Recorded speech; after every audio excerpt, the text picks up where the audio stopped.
Okay, folks, I'm going to call the meeting to order. As required under the Planning Act, a public meeting is being held prior to the committee making a decision on the applications before us here. And I would start out by saying that we live stream the meeting on our YouTube channel, and the recording is available after the meeting. Because meetings are accessible to the public in all of these ways, video or audio recording by members of the public is not permitted in the council chambers.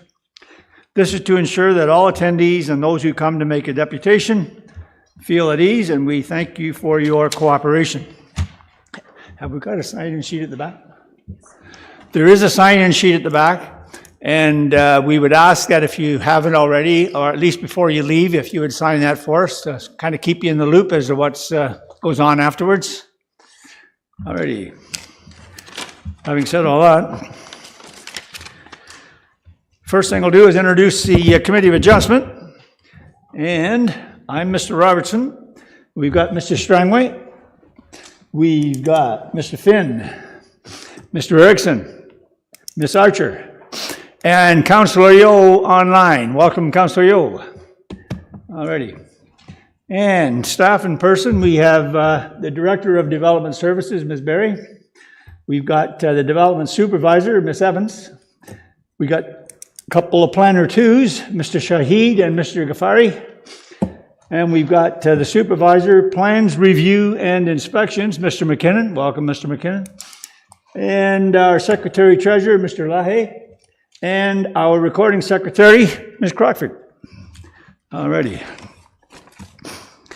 And now for the benefit of everyone here and those online. Oh, better not get going too quickly here. The agenda, are there any comments or questions with respect to the agenda? Then can I get a motion to adopt the agenda as printed? Mr. Strangway, Ms. Archer. Any further comments or questions on the motion on the floor? Being none. And I'm going to be asking for a recorded vote because of Councillor Yo online. So, Mr. Strangway. In favor. Ms. Archer. In favor. Councillor Yo. In favor. Mr. Erickson. In favor. And Mr. Finn. In favor. And I'm in favor. All right. Are there any declarations of pecuniary interest? All right, being none. The minutes of the last meeting, comments or questions? All right, that being the case, can I get a motion then to adopt those minutes as printed? Mr. Finn, do I have a seconder? Mr. Erickson, any further comments or questions on the motion on the floor? All righty, Mr. Finn. In favor. Mr. Erickson. In favor. Ms. Archer. In favor. Councillor Yo. In favor. Mr. Strangway. In favor. And I'm in favor. All right. And now, for the benefit of those here and those online, the committee will hear comments, gather information, and may ask questions to clarify statements made. The committee may ask and answer questions or redirect questions to the appropriate person. Please note that any information or comments given to the committee during this meeting, they are considered evidence. We will first hear from staff, then the applicant or his or her agent. We will then hear from any person in support of or from those who have questions, concerns, or are opposed to the application. Finally, the applicant or his or her agent will have an opportunity to respond to any of the statements made to the committee. Now, I would ask if you wish to speak, if you're here, please raise your hand. All right, and I will ask you to come forward to the podium, and there's a button there, I believe it says speaker or speak, and you'll see a red light come on, and then we can all hear what you have to say. For those online, if you wish to speak, when you do come on, I would appreciate if you'd give us your name, and then I'll let you continue. We afford everyone here 10 minutes for presentations. I don't think anyone's ever taken that long, but we would afford you 10 minutes. And if you find you just can't possibly get all that information in within the 10 minutes, then I will ask the committee if they will extend you another couple of minutes. But I don't know that that's ever happened, but we do afford you that opportunity. All right. Having said all that, we're now moving to Deferred applications. File number D20-2026-014 And this is vacant land, Homewood Park Road, Geographic Township of Bexley. Mr. Ghaffari, go ahead, sir. Thank you, Mr. Chair. Sorry, I think the presentation is not the right one. I'm sorry? The presentation that's on the screen is from the previous year. I'm not following you. What's going on? 2025? Oh, I see, all right. All right, I'll be honest with you, I can't get overly excited about that, but you go right ahead. Pardon? It's the entirely wrong PowerPoint. We gave these presentations a year ago, so I don't know if clerks can get us the. What do you want to do? We'll have to wait for clerks. Erica, there you're looking up at Erica? Hi, if we could go for a short break, we'll get that remedied. All right, we can do that. It looks like there's been one of those so-called computer glitches.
Okay, folks, I'm told we can try this again.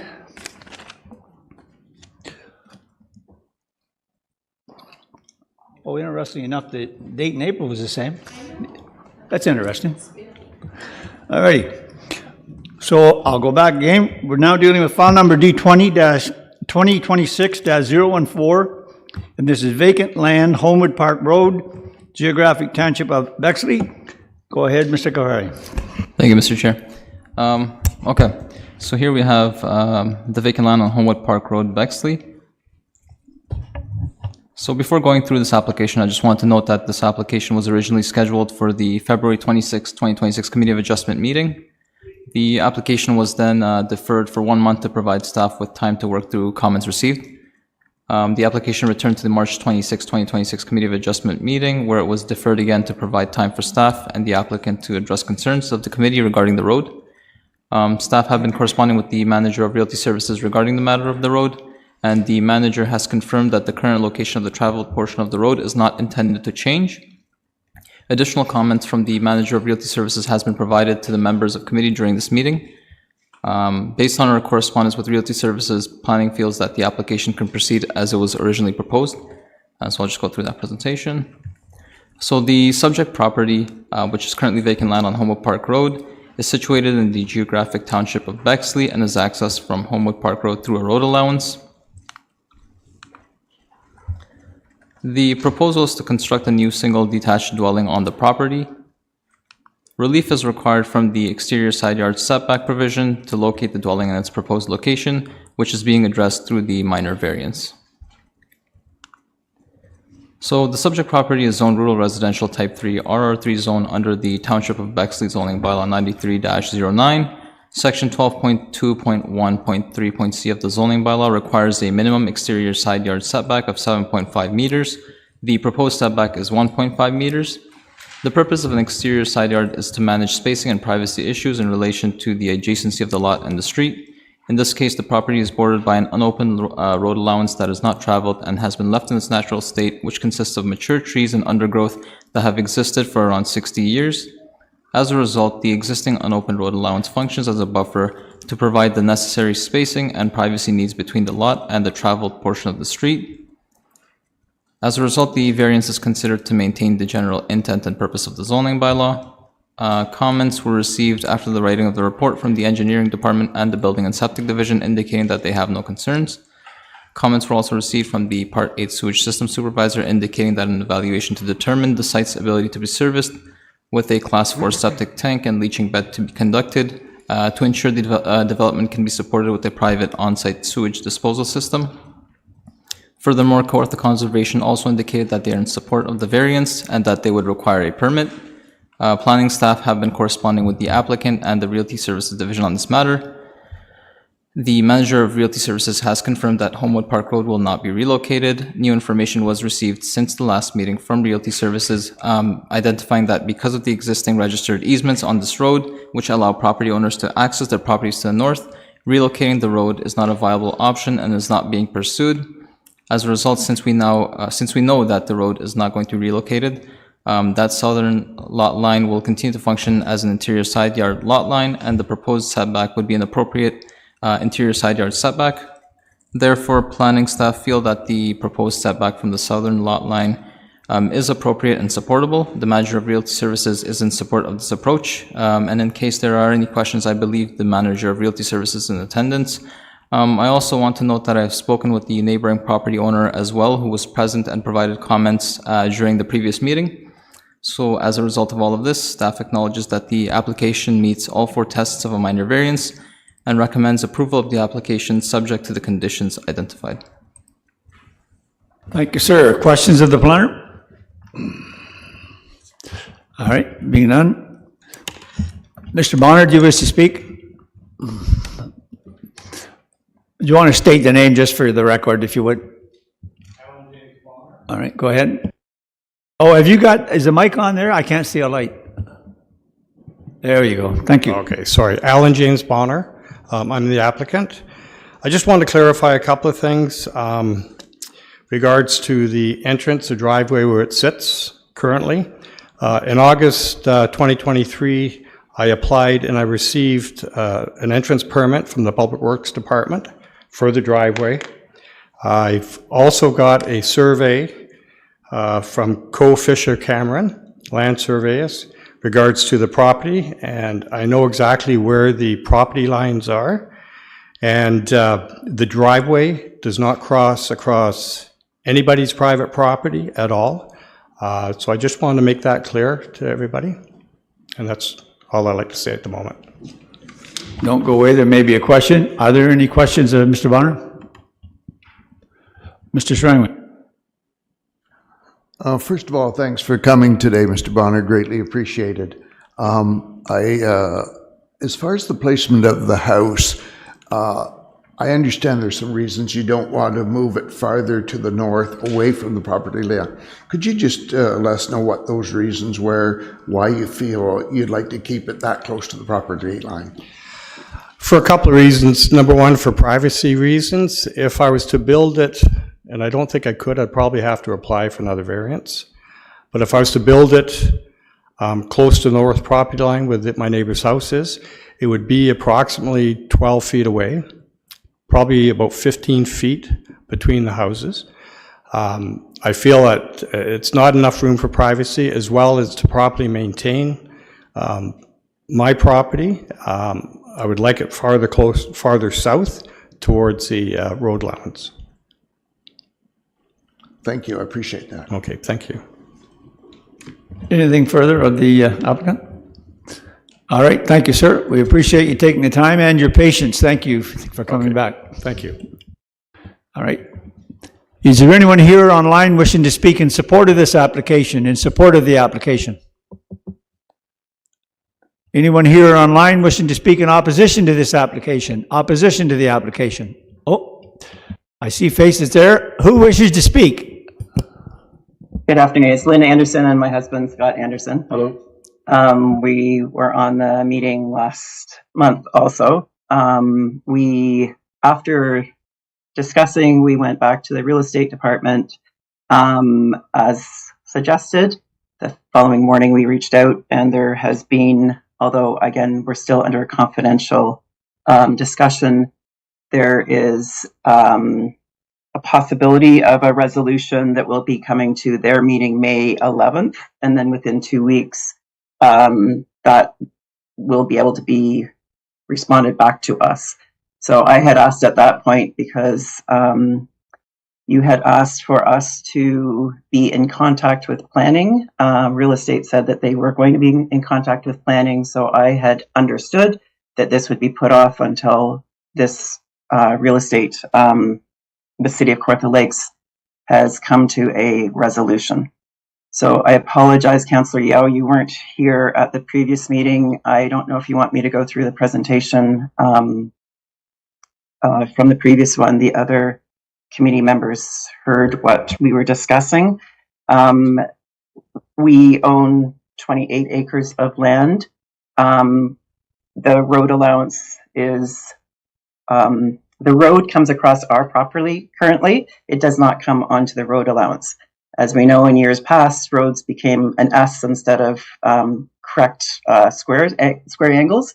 So that is what has happened. We've been working with real estate to try to rectify. So although there is no current plans on moving the road across there, the road is currently on our property.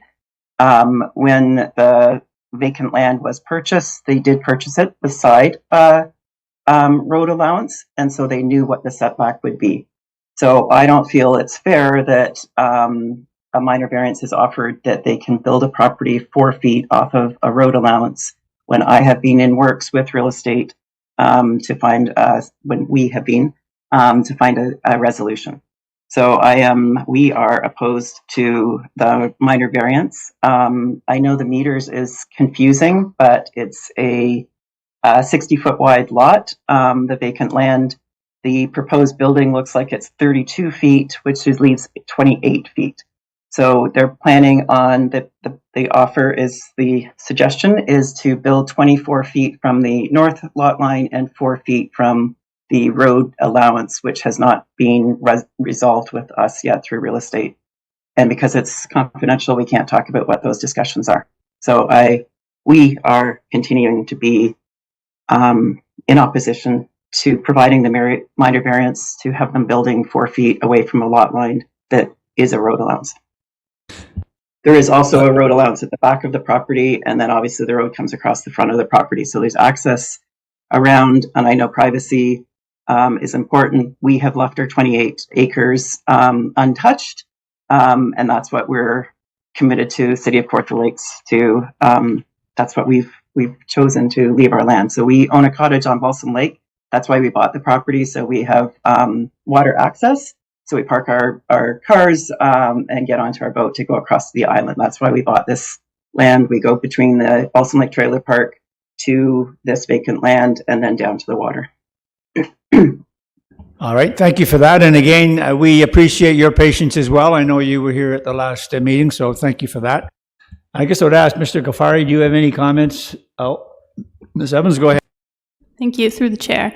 I think I'll split them into maybe 2 parts. So the first part about the comment of fairness and the minor variance being unfair to allow to be closer to a setback.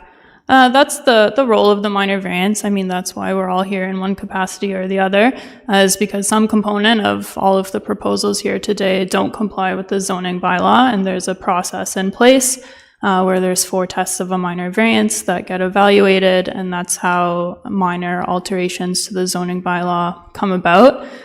The second component about the meeting in the middle of May, yeah, it is confidential as to what will be discussed there, but we do know that the discussion is not about moving the road. So whatever happens at that meeting in May is not resulting in the road being moved. So regardless, that is not the resolution that would be discussed at the May meeting. So really, the May meeting and Mr. Bonner's minor variance are separate things to be considered. If there are any more questions about the Realty Services side of things, the manager of Realty Services is on Zoom again if there are further questions. All right, so bottom line, the meeting in May is having absolutely no impact on the variance that we're dealing with here today. Through the chair, that's correct. No implications for moving the road. All right. Is there anyone else online or here that wishes to speak in opposition to this application? Opposition to the application? Being none. Mr. Bonner, do you wish to respond to any of the comments that were made by the opponent? Good, thank you. My question to Ms. Anderson and her husband is, how does my minor variance of 1.5 meters being built close towards the unimproved road allowance have any effect on their property or what they're trying to negotiate with the City of Kawartha Lakes? I don't understand that. Well, let me be clear. I'm not going to get into a back and forth between you and the Andersons. So as far as I'm concerned, that's a moot question. Okay, thank you. That's Did all. you have anything else you wish to say? No. All right, thank Okay. you. Thank you. Committee, where are we? Ms. Archer? I would like to ask a question, please, of the opponents. Absolutely, go ahead. Could you tell me, please, when you bought this property, and does your deed, in fact, reflect that there's a right-of-way? We bought it in 1997 from Milt Peel and Mrs. McGregor, as most Kawartha people will know. There is no right-of-way on our property. When one of the cottagers on the private road down towards the lake purchased on Osprey Trail, purchased their property 6-7 years ago, there was a realization that there was no right-of-way, so they only had water access. So that series of cottagers, which one of them was my father owns a cottage there, we gave them right-of-way through down Osprey Trail. So there is not right-of-way on where the road is for all of the cottagers farther down, and then on our deed. Then might I please ask a question of the realty, the top left. So in this, it says there is a, Before you do that, could you state your name, please? The lady from the Realty there? I am Laura Carnahan. I'm the manager of Realty Services. All right, we got you on there. Well, go ahead, Ms. Archer. in the memo that we have, they reference, there's a deed in 1967 that references the right-of-way of this specific section. Who is that deed in favor of? That deed is in favor of, so the deed was from Helen McGregor and to Milton Peel. So it's the transfer to Helen McGregor and Milton Peel, which reflects that there is a road in that location, and it reflects that the property is subject to a right-of-way for that road. Seems to me then I would think that the problem should be between the opponents and their lawyer, because there was a right-of-way in that deed. It should have carried on to her deed, I should think. Yes, that's what it looks like to me as well, that somewhere along the lines that right-of-way fell off title, but it did exist when the property was transferred in 1967. Thank you very much. Any further questions from committee? Yes, Mr. Strangway. Thank you, Mr. Chairman. I guess I'm just a little uncomfortable here with the fact that we're asked to make a decision, and yet we know there's another meeting coming up. We know the road's not going to be moved, but is there any aspect of that meeting that could have implications for the decision we're making here? That's what I'm just feeling a little uncomfortable about. I thought I'd just ask that question, but because Ms. Evans, go ahead. Through the chair, I'll defer that to the manager of Realty Services, as I don't want to be in breach of the confidentiality requirements here. All right. Did you hear Mr. Strangway's question? I did, yes. Yes, please go ahead. Again, in terms of the concern with the road moving, there's no, that's not something that's on the table. Again, I can't speak to the specifics of what the proposal is between the Andersons and the city. But in terms of there being any improvement to the road allowance with the existing road moving to that location, that's not something that's being discussed. Thanks for your answer. I do appreciate that. I guess I'm still left wondering that what we're hearing is that there's a meeting taking place with the individuals involved, and my question is, will there be any implications coming from that meeting that ultimately would have effect on the decision-making process here, or what takes place in the future? Again, I can't go into too many specifics, but from my perspective, no, there are two separate issues. Again, without being able to give details of what the discussions are.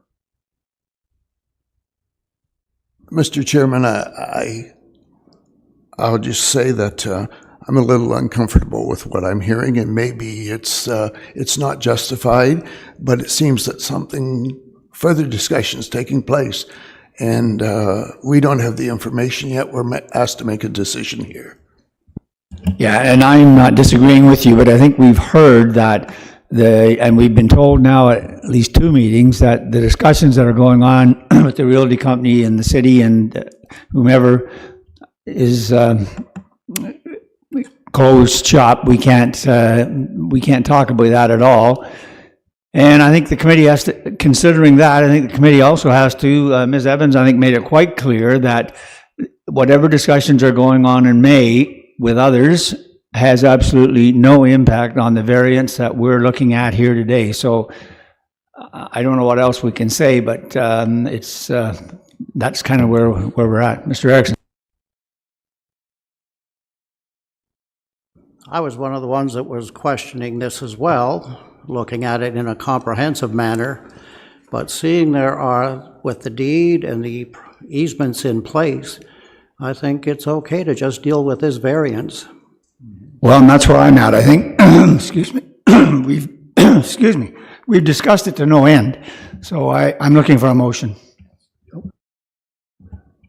I'm sorry? Oh. Councillor Yo, you had, I didn't see your hand, I'm sorry. Did you wish to make a motion? No, I was going to make the same point that the previous speaker made, that I believe there are two different pieces of property and two different issues. Building too close to a road allowance is exactly what this is here for. So I think you're looking for a motion. I am. Yeah. All right. I'm looking for a motion, committee. Mr. Finn. As recommended by staff. Do I have a seconder? Mr. Erickson. Do you wish to speak to it, Mr. Erickson?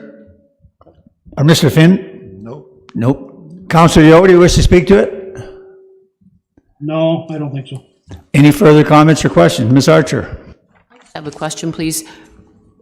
Ann Elmhurst is on the left. Does she have any comment? I just don't understand her. I think she's related to another applicant here, but Ms. Elmhurst, did you wish to speak to it? No, I don't wish to speak to it at this time. We can't. We can't hear you. I'm going to say probably not, because I know the application that Ms. Elmhurst is here for, so. I've got a motion on the floor. Any further comments or questions with respect to the motion on the floor? Mr. Finn? In favor? Mr. Erickson? In favor. Ms. Archer? In favor. Councillor Yo? In favor? Mr. Strangway? In favor. And I'm in favor. Your application is approved, Mr. Bonner. All right, and again, thanks to everyone. It was a bit of a challenge, but we got through it. So thanks again to everyone involved.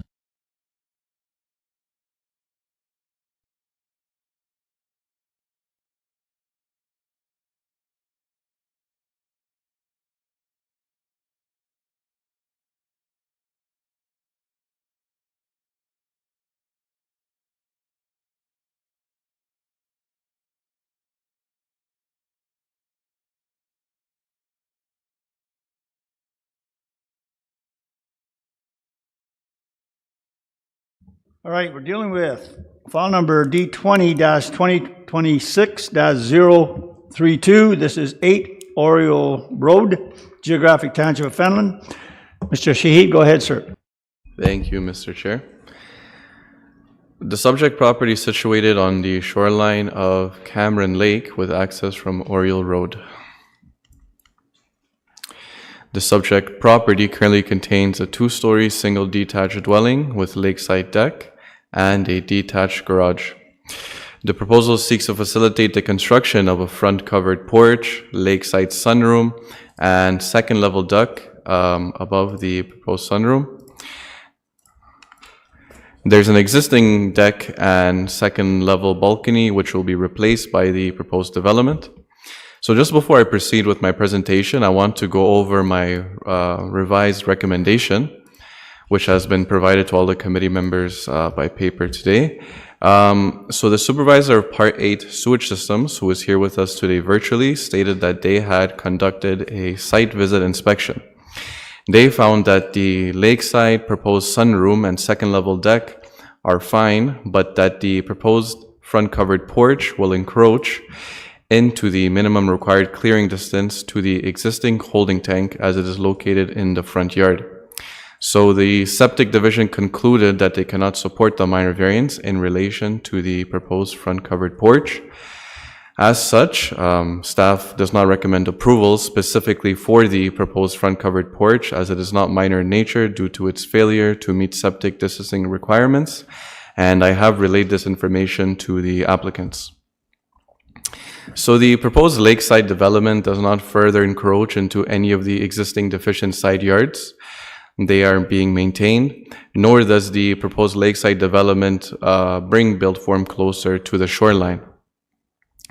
After the writing of the report, comments were received from the Development Engineering Division, the Building Division, and the Kawartha Region Conservation Authority, all stating that they have no concerns. To conclude, staff acknowledges that the proposed lakeside sunroom and second level deck meets all 4 tests of a minor variance.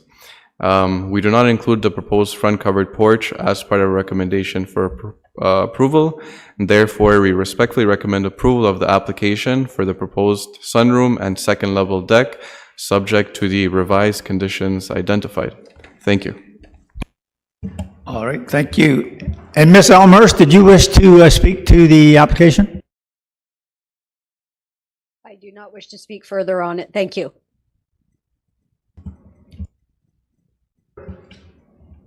No, is that what she said? All right. Questions of the planner? All right, being none. Is the applicant here or online? Does the applicant wish to speak to the application? I'm advised no. Is there anyone here online wishing to speak in support of this application? In support of the application? Anyone here online wishing to speak in opposition to the application? Opposition to the application? Being none, committee. Ms. Archer, you look like you have a question. I'm just getting this at the last minute, but basically what they want to do is rip off the front porch, make it the same size, but enclose it and go right to the ground. Is that right? Mr. Shahid? Through you, Mr. Chair. So they just want to essentially enclose that area in the front porch. So if they're just enclosing it, I don't understand why it's the same dimensions, it's the same, why is it now going to be too close to the septic? Through you, Mr. Chair. There's nothing there right now, so I'm not sure exactly what the supervisor Part H2 systems will take a look at, but I'm sure she can speak further into what caused her to leave that comment. All right, let's do that. Ms. Elmhurst, did you hear the question? Yes. Can you hear me? We can hear you. Go ahead. Thanks. Thank you. Yes. The front porch area has not been constructed to date, and the holding tank is located in proximity to that portion of the structure. And the new enclosed front area would require structural supports that would encroach on the clearance distances to the existing holding tank. And that front porch is the area that's on the road side of the dwelling. All right, thank you very much for that. Are there any further questions of Ms. Elmhurst or the planner? All right, committee, we've gone through the process, so what would you like to do? Councillor Yeo. Move it as printed. Do I have a seconder? Mr. Erickson. Further comments or questions with respect to the motion on the floor?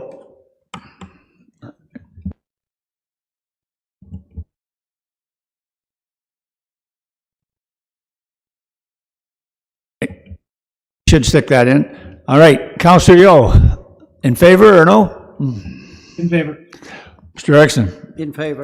Mr. Finn. In favor. Sarcher. In favor. Mr. Strangway. In favor. And I'm in favor. Your application is approved, wherever you might be.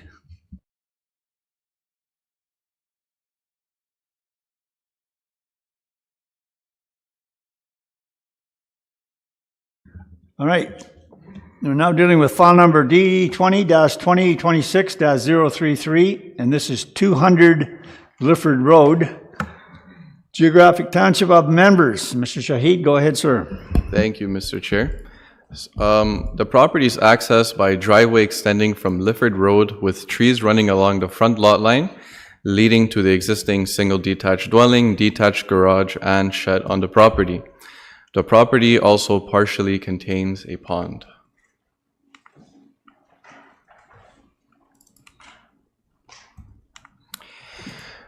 The purpose and effect of the subject minor variance application is to facilitate a lot line adjustment where the subject property we're looking at today, 200 Lifford Road, is the benefiting lot.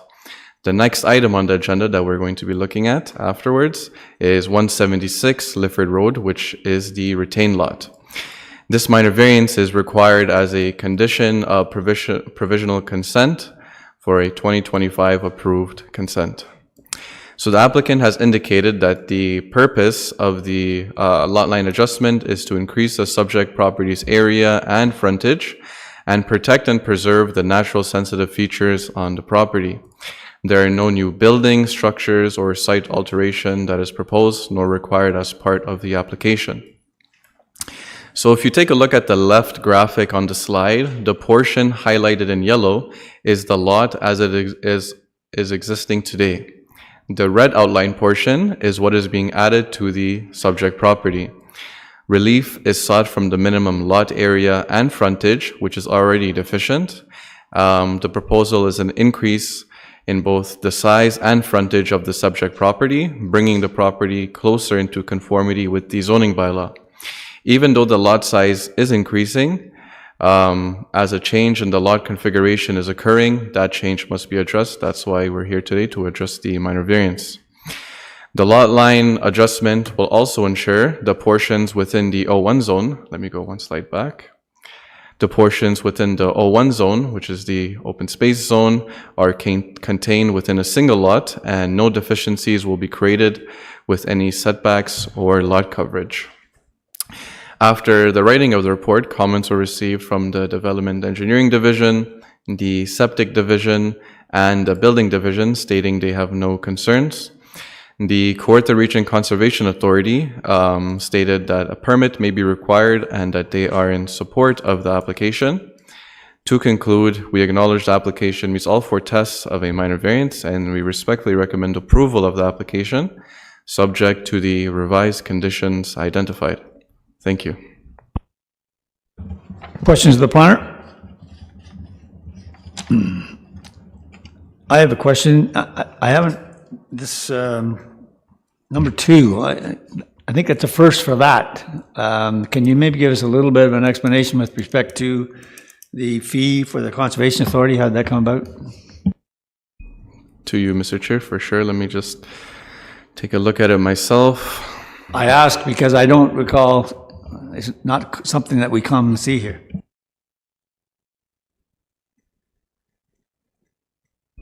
Yes, Mr. Chair. So usually what happens during the Committee of Adjustment process is the Kawartha Region Conservation Authority requests to provide comments and review an application. To do so, an applicant must pay a fee, and that fee is $500. So usually that fee is supposed to be paid prior to the committee hearing, so the comments can be issued. The Kawartha Region Conservation Authority did issue out their comments, but that fee was not paid. So I just left the condition there to ensure that the fee is paid within the time specified. So you're suggesting that normally that fee would be paid prior to it arriving here? To you, Mr. Chair, yeah, normally that fee is supposed to be paid prior to being at the committee. Further questions of the planner? I'll get to you, sir, if you just hang on a second. All right. You're the applicant? All right. Do you wish to speak to it? Yeah. If you'd come around, please.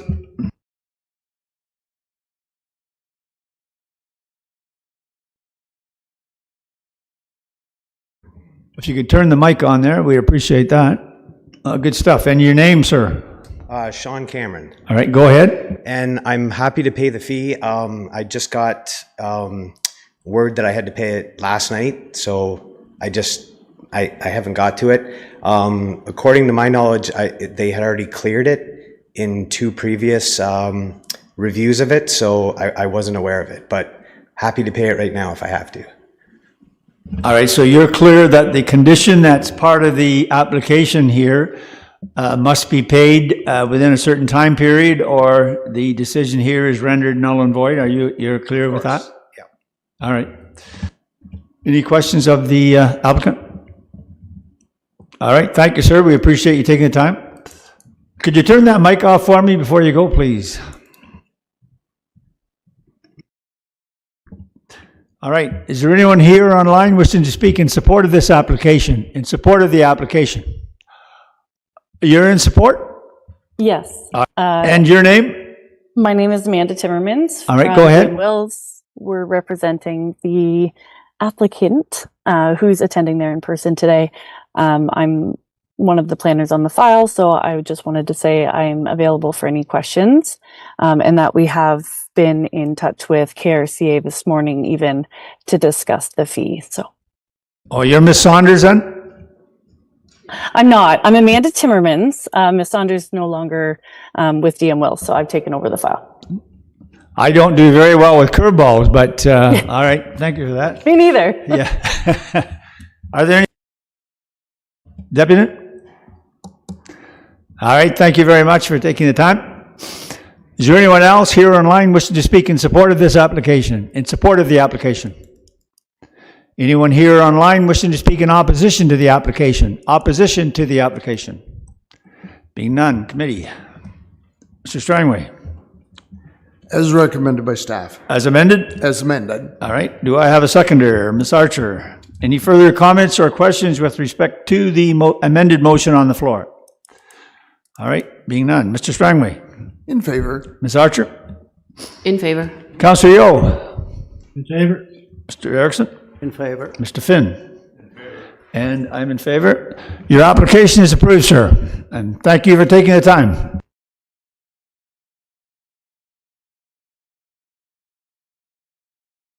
All right.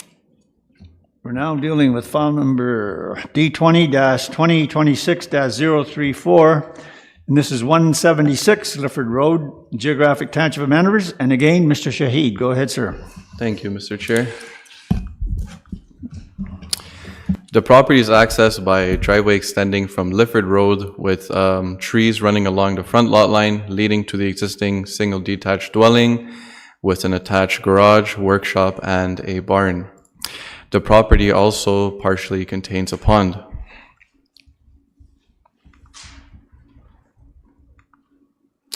The purpose and effect of the subject minor variance application is to facilitate a lot line adjustment where 176 Lifford Road, the property we're looking at today, is the retained lot.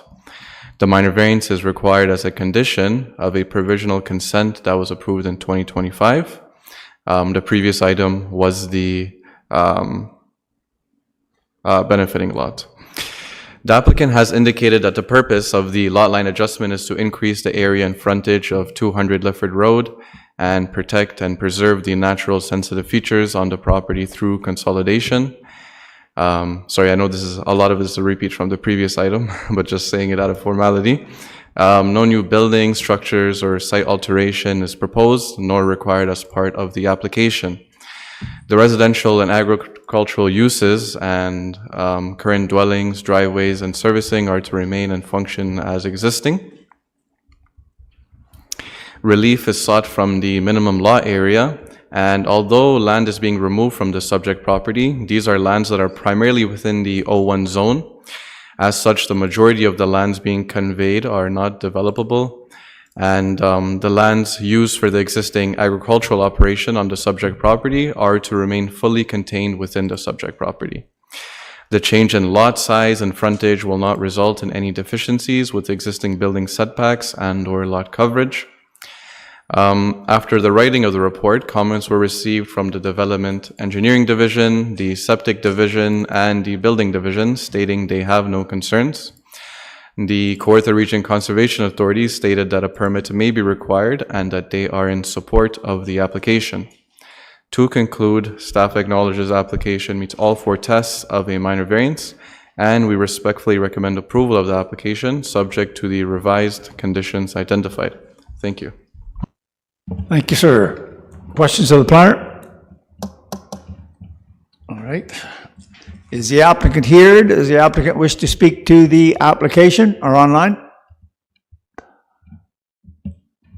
All right. I'm here again. Yep. Do you want, just for the record, would you give us your name again, please?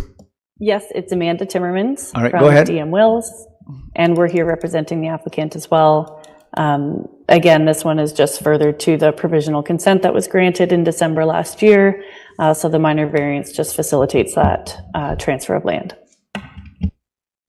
Thank you for that. Are there any questions of the deputy? All right, and thanks again. We appreciate you taking the time. All right. Is there anyone here online wishing to speak in support of this application, in support of the application?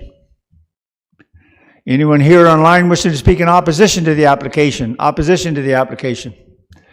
Being none, committee, where are we? Mr. Finn? As recommended by staff as amended. Do I have a seconder? Mr. Erickson? All right. Any further comments or questions with respect to the motion on the floor? Being none, Mr. Finn? In favor. Mr. Erickson? In favor.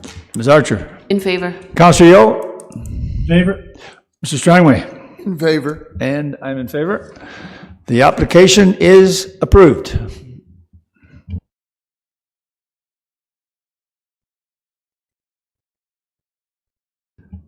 All right, and we're now dealing with file number D20-2026-035, and this is 52 Mason Lane, Geographic Township of Somerville. Mr. Dekvari, go ahead, sir. Thank you, Mr. Chair.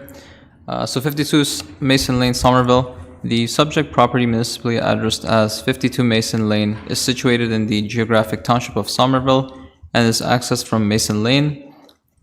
The property currently contains a single detached dwelling, boathouse, and detached garage. The application seeks to facilitate the recognition of an existing sunroom that is attached to the rear of the existing single detached dwelling on the property. Relief is required from the rear yard setback and water setback provisions. The subject property is zoned limited service residential LSR zone under the Township of Somerville zoning bylaw 78-45. Section 5.2.d of the zoning bylaw requires a rear yard setback of 7.5 meters. The existing sunroom has a rear yard setback of 6.7 meters. The rear yard setback requirement is intended to ensure adequate separation between buildings, provide privacy for neighboring properties, provide outdoor amenity space, and maintain open space for air, light, and access. As the proposed rear yard setback is for a waterfront property, it does not significantly impact the neighboring properties and preserves adequate outdoor space for air, light, access, and amenity use. Section 5.2.f of the zoning bylaw requires a minimum water setback of 15 meters. The water setback from the existing sunroom is 6.7 meters. The intent of the minimum water setback is to provide a buffer between built form and water to be able to protect built form from natural hazards, protect the ecological state of water bodies, enhance the ecological function of water bodies, and preserve shoreline conditions and vegetation. The existing sunroom does not introduce built form closer to the shoreline than the existing current configuration, visually integrates with the surrounding built form, and provides a safe and functional connection to the waterfront. Sufficient space for vegetation and drainage is also maintained. As a result, the variance is considered to maintain the general intent and purpose of the zoning bylaw. In terms of comments, comments were received after the writing of the report from the engineering department and the building and septic division, indicating that they have no concerns. Furthermore, Kawartha Conservation also indicated that they are in support of the variance and that they would require a permit. Public comments were also received from Paul and Nancy Marconi, the neighboring property owners at 54 Mason Lane, expressing their support for the application. And staff acknowledges that the application meets all 4 tests of a minor variance and recommends approval of the application subject to the conditions identified. Thank you. And just for the committee's information, I'm sure you got a copy of the letter of support from Paul and Nancy Marconi. All right. Any questions of the planner? Mr. Strangway. Thanks, Mr. Chair. Just one quick one. Do we know when the sunroom was built? Through you, Mr. Chair, let me just take a look to see if I have that information with me.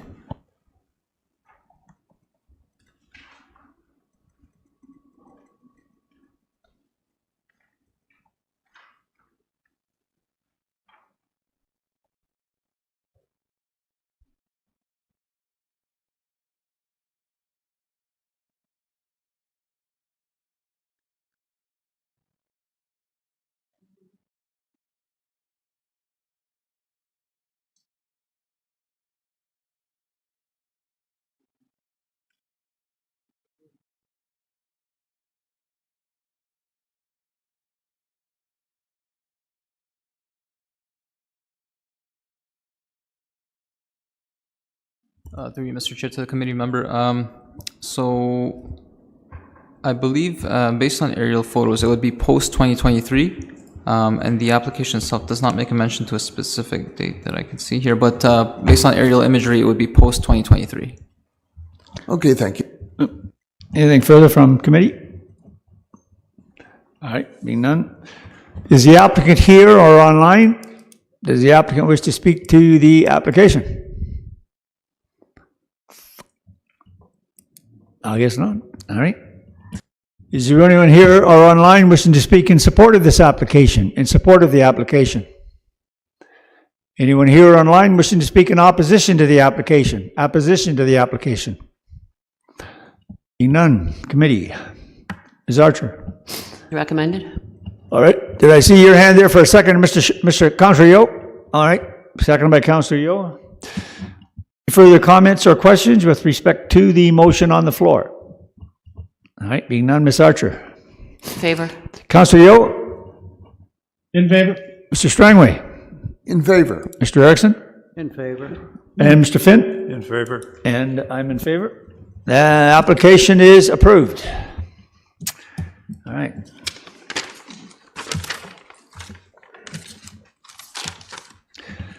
All right, we're now dealing with file number D20-2026-036, and this is vacant land, Duke Street, former village of Bob Cajun. Mr. Kofari, go ahead, sir. Thank you, Mr. Chair. So now we have Duke Street, Bob Cajun. So the subject property, which is currently vacant land on Duke Street, is situated in the former village of Bob Cajun and is accessed from Duke Street. The application seeks to facilitate the construction of a residential building.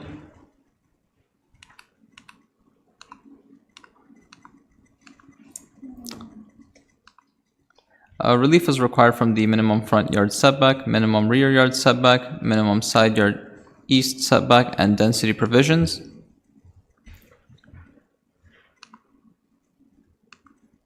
So the subject property is zoned urban residential type 4 exception 12 R4-S12 zone under the Village of Bob Cajun zoning bylaw 16-78.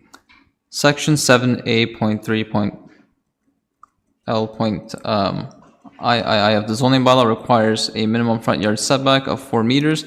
The proposed residential building has a front yard setback of 1 meter. The intent of the minimum front yard setback is to ensure adequate spatial separation between the built form and the traveled portion of the street and maintain sightlines and streetscapes. The necessity for the location of the residential building to encroach into the 4-meter front yard setback is because of a requirement from the city for a 3-meter road widening, which was identified through the site plan approval process. As the portion of the building that encroaches into the front yard setback is narrow, it is not anticipated to impact the character of the streetscape. Moreover, there is also a sidewalk between the road and the front lot line, which provides a physical buffer between vehicles traveling on the street and the residential building. Section 7A.3.L.VI of the zoning bylaw requires a minimum rear yard setback of 15.26 meters. The proposed residential building has a rear yard setback of 12 meters. The rear yard setback requirement is intended to ensure adequate separation between buildings, provide privacy for neighboring properties, provide outdoor amenity space, and maintain open space for air, light, and access. The proposed rear yard setback does not significantly impact the neighboring properties and preserves adequate space for air, light, and access. Section 7A.3.L.V of the zoning bylaw requires a minimum side yard east setback of 12.95 meters. The proposed residential building has a side yard east setback of 12 meters. The intent of a side yard setback is to ensure that privacy is maintained, space for maintenance and access is provided, and overcrowding is avoided. The proposed residential building is to be mostly located in the western portion of the lot, with only a narrow portion extending towards the eastern lot line. There is adequate space provided between the subject property and the neighboring property, and privacy is maintained. Section 7A.3.L.I of the zoning bylaw requires a density of 1 dwelling unit per 183 meter squares of lot area. The proposed residential building has a density of 1 dwelling unit per 176.65 square meters of lot area. The intent of a density requirement is to ensure that development is intentional, overcrowding is avoided, and open space is preserved. As the proposed development is a residential building rather than separate detached dwellings, the units will be contained within one continuous building that will use space efficiently while providing considerable number of units for residential use. As a result, the development is intentional to provide an increase in residential units for the local population. Moreover, as the units are contained within one building, overcrowding is avoided and open space is preserved.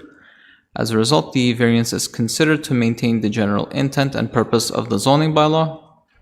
In terms of comments, comments were received after the writing of the report from the engineering department indicating that they have no concerns.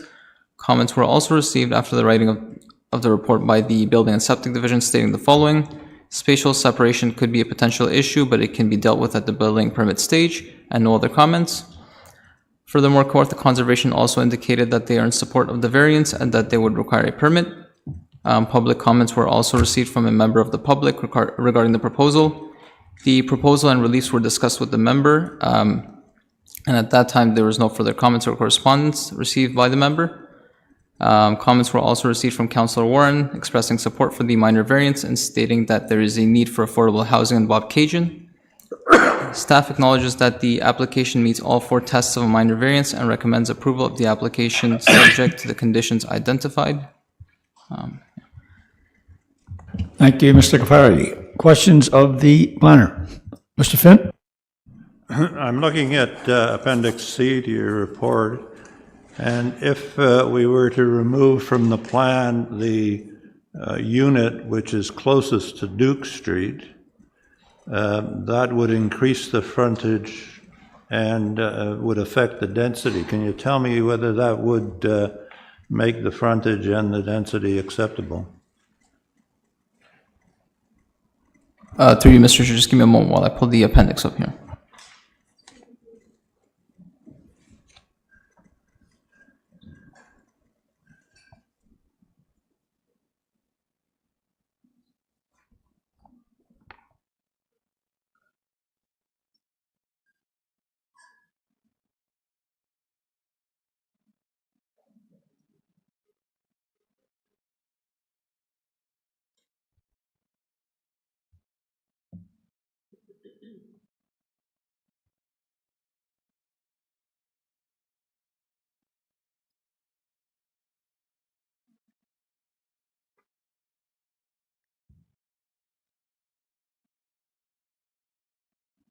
Okay, through you, Mr. Chair, to the committee member.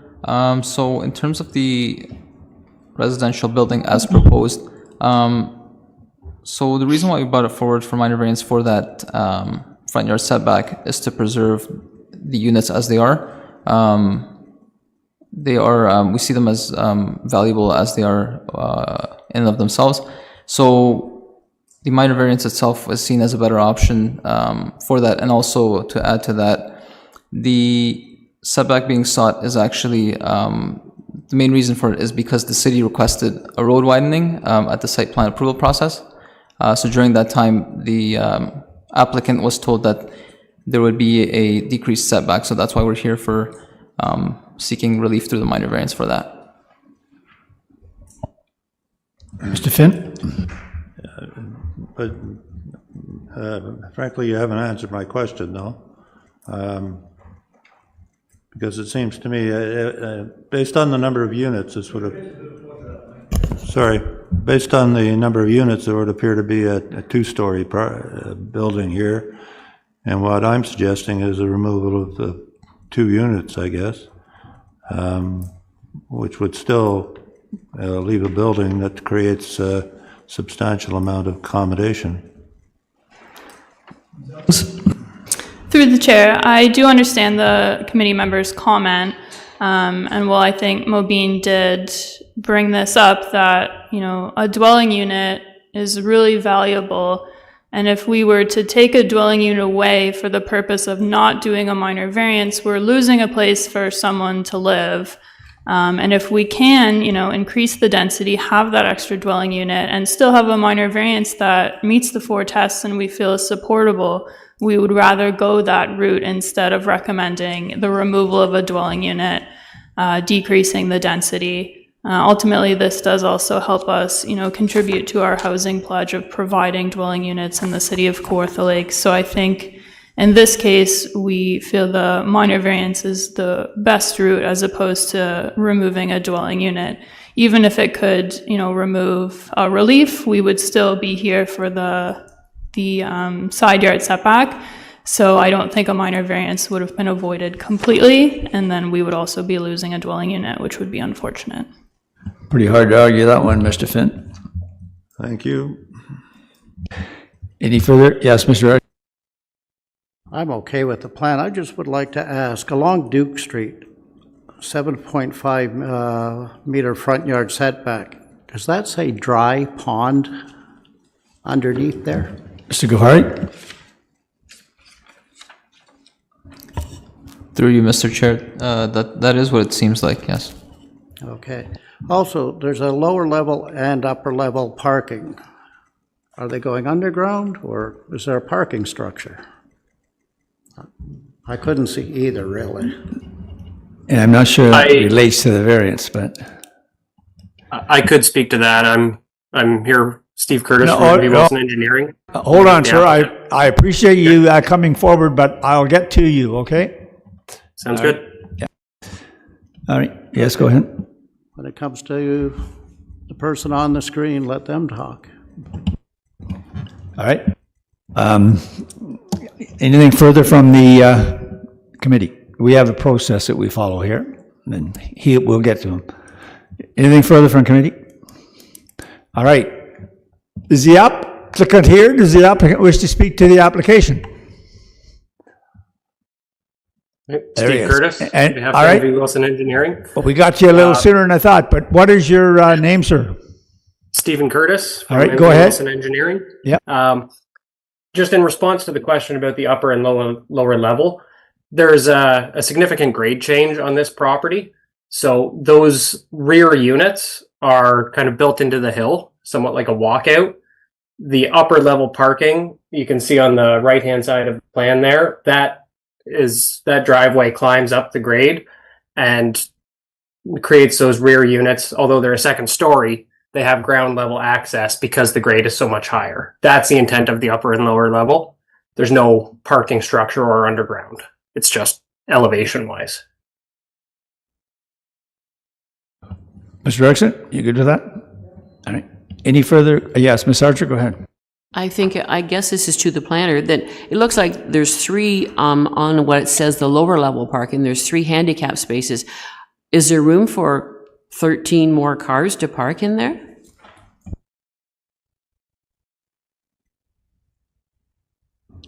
Mr. Chair, if I could just get a moment to take a look at this. Yep.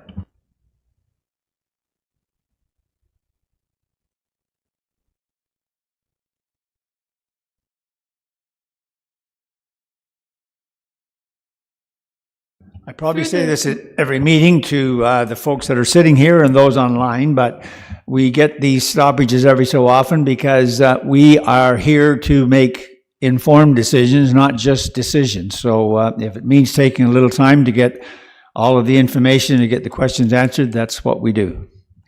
Mr. Gouhari. Through the chair, can I just ask, the 13 parking spaces, where is that number coming from? Head. It's just there's 23 units. So there's 4, I see 4 handicap, so that leaves 19 parking units. Where are they going to park? And guests? So we do have as part of the rezoning. Just hold on, sir. The question was to the planner. I realize you're pretty enthusiastic, but we'll get to you.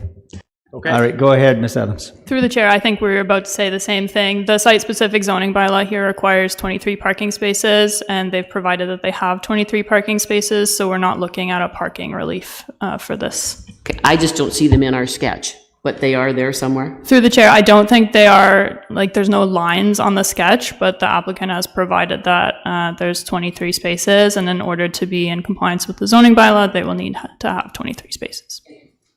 Do you want to go back to the applicant, or are you okay?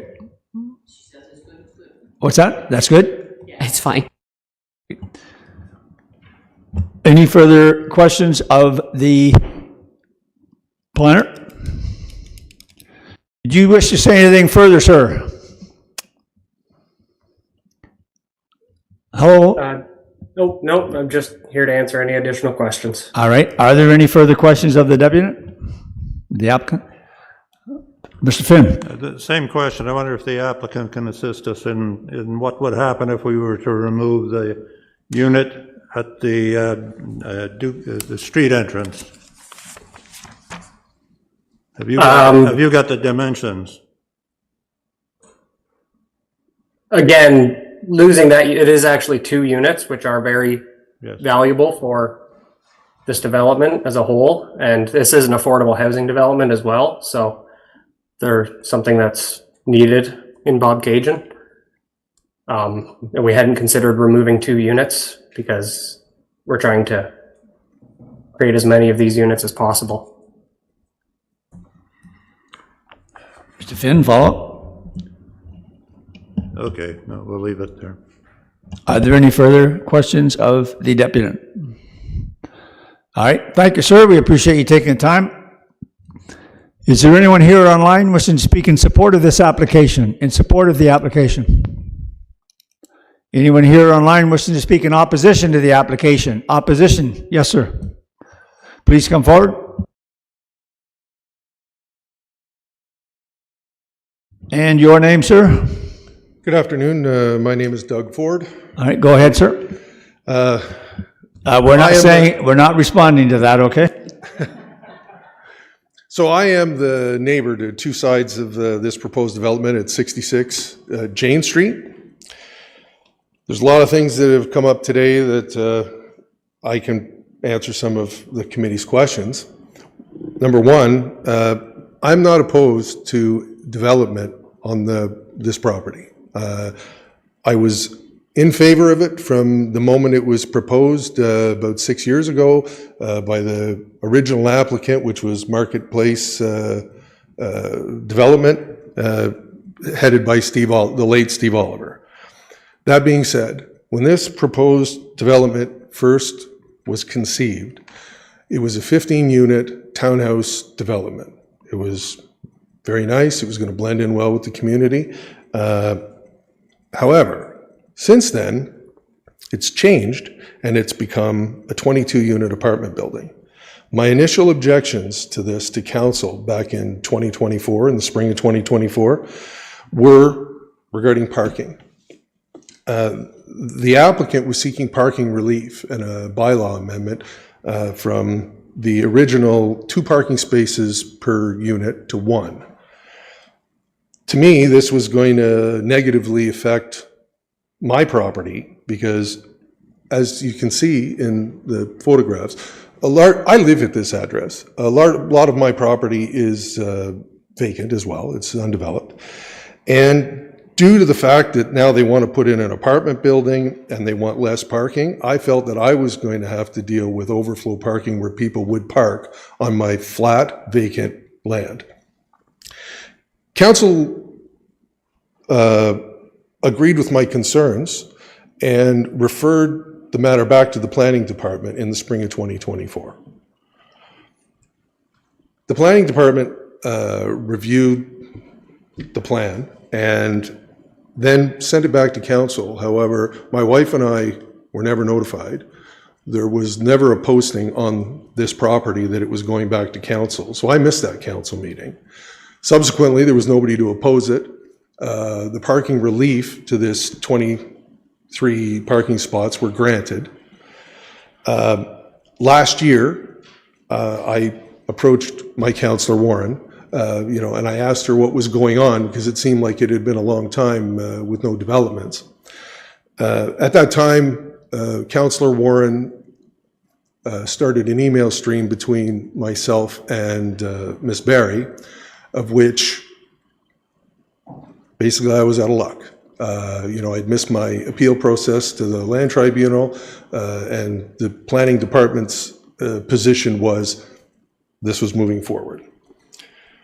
So I wasn't happy with that, and I hadn't decided what I was going to do about it yet, if anything. However, when I received this in the mail, and I saw the posting for today's meeting, and I looked at the setbacks that are being proposed with regards to parking, that 3 meters that they want to shave off at the back of the property, that is the upper parking level. So that's further going to compromise the parking that's going to be available to this building. And yes, visitors, there are no, in other places, there's like maybe in Lindsay, overflow parking can park on the street. Duke Street would have to be not just widened in front of this particular building where I'm assuming they want to close off the culvert, so maybe there's a bigger access. But Duke Street's quite long. There's nowhere to park. It's gravel shoulders, a ditch, and then the sidewalk. Across the street, there's a couple of businesses, but once again, are they going to be expected to, burden any sort of parking relief for the development? So that's why I'm opposing it. Like I said, I opposed it based on parking originally, and I'm still opposing it on parking today. I have put it out there that was willing to negotiate with the city and or the applicant, because I have extra property, that I may have worked something out with them so they could fix their parking problem, but nobody's ever reached out to me. And the planning department's position, as I take it from listening to them today, their prime objective is the shortage of housing, which nobody can argue that. But at what cost, and who has to burden the negative side of that with something like this? So I would ask the committee to reject the variance today, because even with their side variance that they're talking about, where they're saying it's not going to affect another building, no, it's not. As you can see there, that road is partially on my side, partially on the side of the applicant. You can see there's nothing there yet, but if I want to do something, then all of a sudden you've allowed a minor variance to put this building closer to the lot line. What about if I proceed with a project at some point? Then it would negatively affect what I'm about to do. So I understand where the planning department's coming from. It's a political thing. They want to, create houses for people, and there's a lot of people that are in need in this community. I just wish that this committee would consider my position and reject further reducing parking overflow or for the residents in general. Thank you. Don't go away, sir. There may be questions. Ms. Berry, your name was mentioned there. Did you wish to respond in any manner? Thanks for the opportunity, Mr. Chair. There aren't any comments at this time. Are there any questions of the deputant? All right. Thank you, sir. We appreciate you taking the time. Thank you. All right. Is there anyone else here or online wishing to speak in opposition to this application? In opposition to the application? All right. Being none. Now, is the applicant still online there?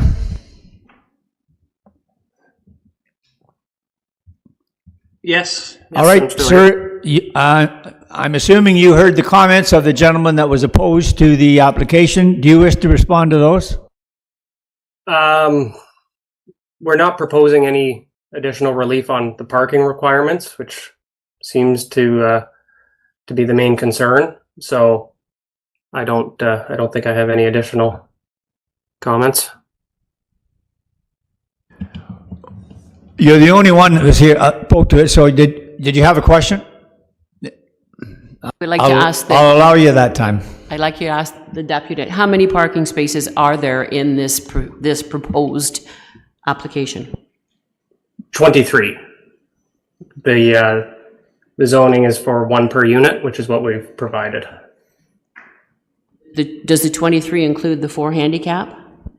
Yes. And it sounded like the council has already approved that, is what I heard from the other person. All right, just hold your thought, would you? Very quickly, sir, It's right here, it's very plain. It shows that the rear of the property at the top of the page is the upper parking level. And that's where they want to take off, roughly 10 feet by 250 feet across. So they want to remove 2,500 square feet of property here. How can it not affect the parking? It is clearly marked in their upper deck parking. All right, thank you. Thank you. All right, Mr. Archer, you had a question? I believe I heard that when you build something like this, it's like more than one parking spot per unit. So this council has already approved that it be less than that? Through you, Mr. Chair, sorry. So the zoning on the property that was, what I have here, so it's the R4-S12 exception zone. So the requirement for parking spaces per dwelling unit that they have is 1 space per dwelling unit. So they do meet that. Mrs. Evans? Through the chair, this did go through a zoning bylaw amendment in 2014. One of the pieces of the zoning bylaw amendment was parking. So 1 space per unit, 23 units, 23 spaces. So the parking is not a relief that's being requested today. The site plan agreement can't be registered and approved without 23 parking spaces being on this property. So if the rear yard setback is being adjusted, then they will have to adjust where they locate those 23 spaces. I'm sorry, sir. You had your say. Ms. Archer?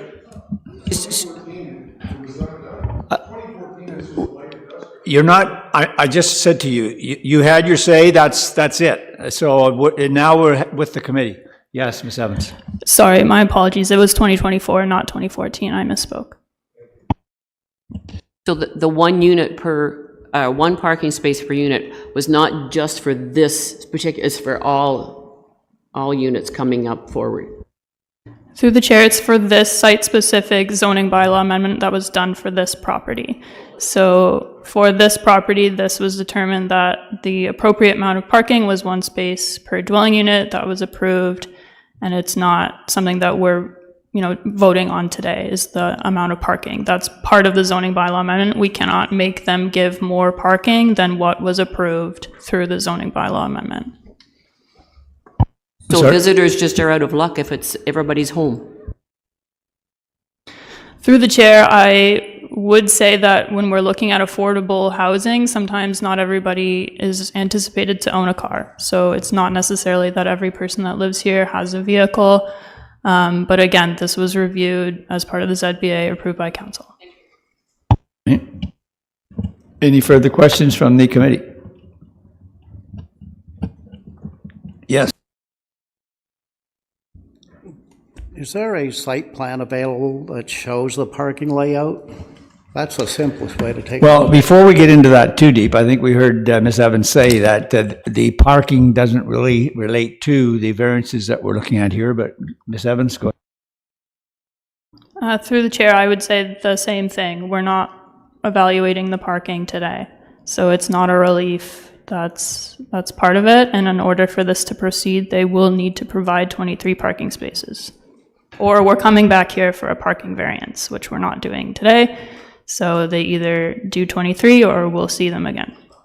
So nice to know information, but we don't need it for what we're doing today. So, all right. Any further questions from committee? All right, I've been through the process, so where are we, committee? Mr. Finn? I move for the approval of items 2 and 3 in the relief sought, and that items 1 and 4 be denied. Right, do I have a seconder? Do I have a seconder? Do I have a seconder? All right, that fails. I'm still looking for a motion. Mr. Councilor Yo. As recommended by staff. Do I have a seconder? Mr. Erickson. All right, any further comments or questions from committee with respect to the motion on the floor? All right, being none. Councilor Yo. In favor. All right. Mr. Erickson. In favor. Mr. Finn. Opposed. Ms. Archer. In favor. Mr. Strangway. In favor. And I'm in favor. The application is approved. All right. Your application is approved, sir.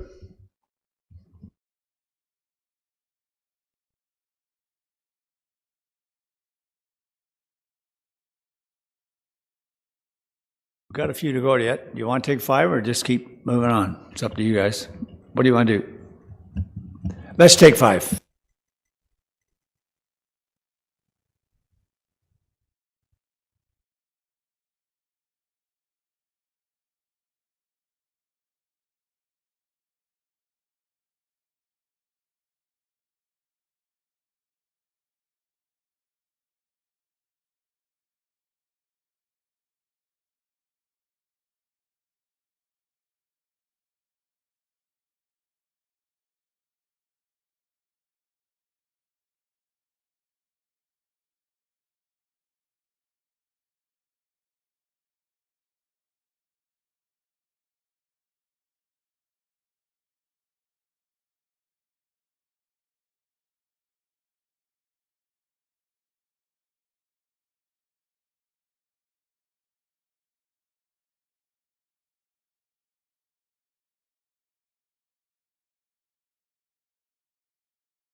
And we're now dealing with file number D20-2026-037, and this is 236 Tracy's Hill Road, Geographic Township of Ops. Mr. Ghaffari, go ahead, sir.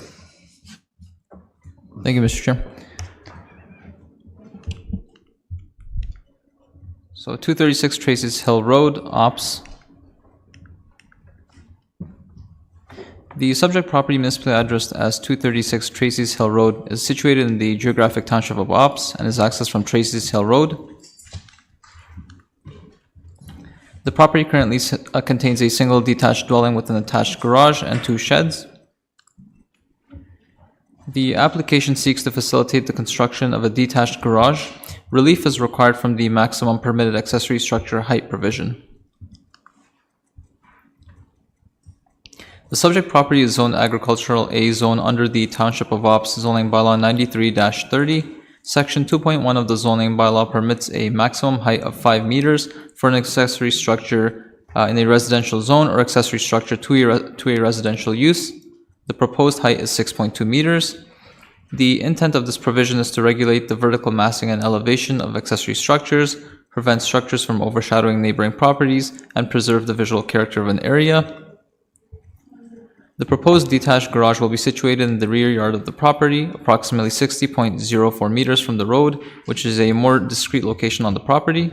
It will also be located in a significant distance away from the neighboring properties at 12.95 meters from the east side lot line and 35.20 meters from the west side lot line.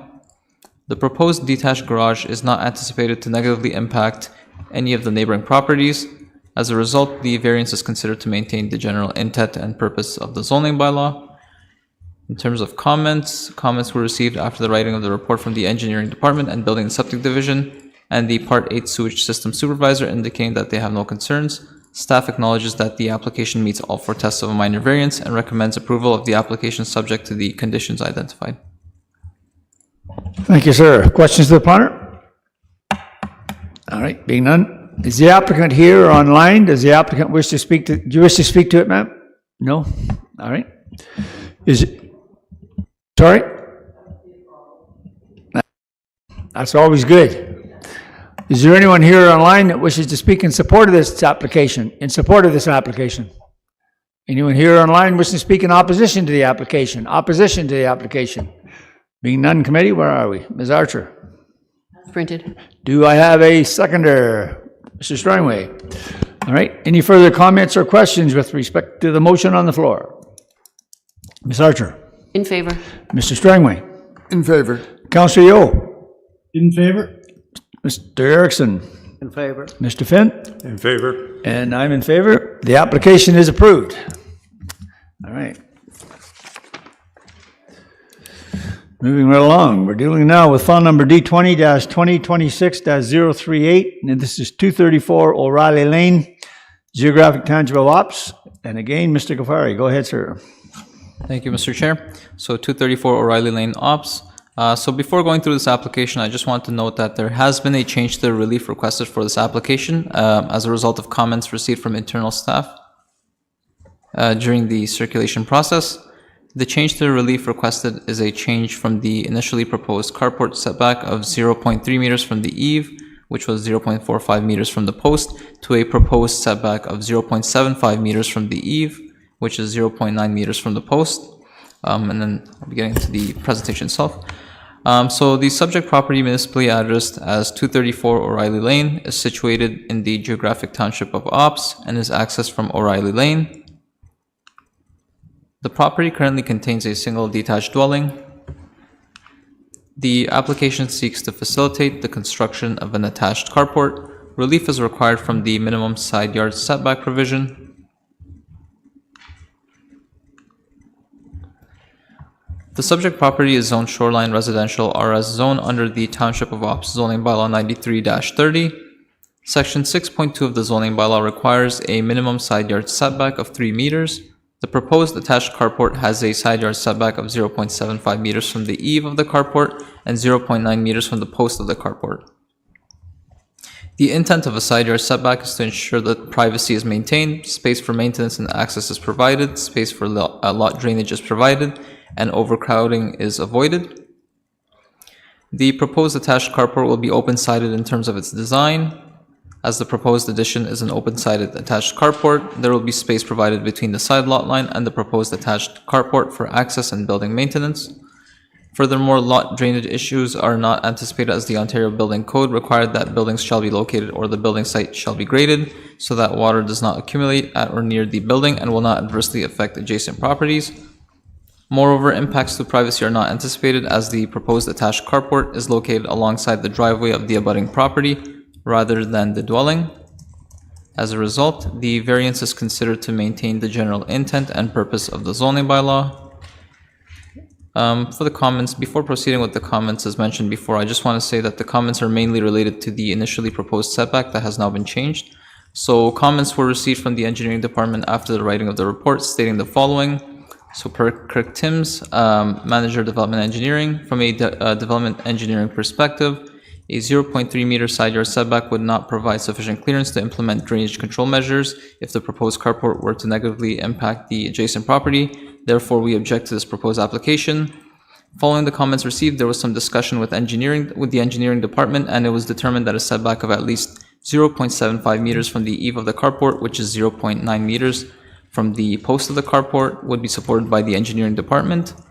Comments were also received after the writing of the report from the Building and Septic Division stating the following. Spatial separation will be an issue. Structure is required to have a fire resistance rating of 45 minutes. The building shall be located or the building site graded so that water will not accumulate at or near the building and will not adversely affect adjacent properties. Comments were also received after the writing of the report from the Part H Sewage Systems supervisor indicating that they have no concerns. Furthermore, Kawartha Conservation also indicated that they are in support of the variance and that they have previously granted a permit for the proposed carport. Public comments were also received from the neighboring property owner at 236 O'Reilly Lane regarding their concerns with the proposed carport. However, please note that these concerns were related to the initial proposed setback of 0.3 meters from the eave, which was 0.45 meters from the post. As a result of the change to the proposal to a setback of 0.75 meters from the eave and 0.9 meters from the post, I have reached out to the inquirer to let them know about the change, which was reviewed by our internal staff during the circulation process. No further communication has been received. As a result, staff acknowledges that the application meets all four tests of a minor variance and recommends approval of the application subject to the conditions identified. Thank you, sir. Questions of the planner? All right.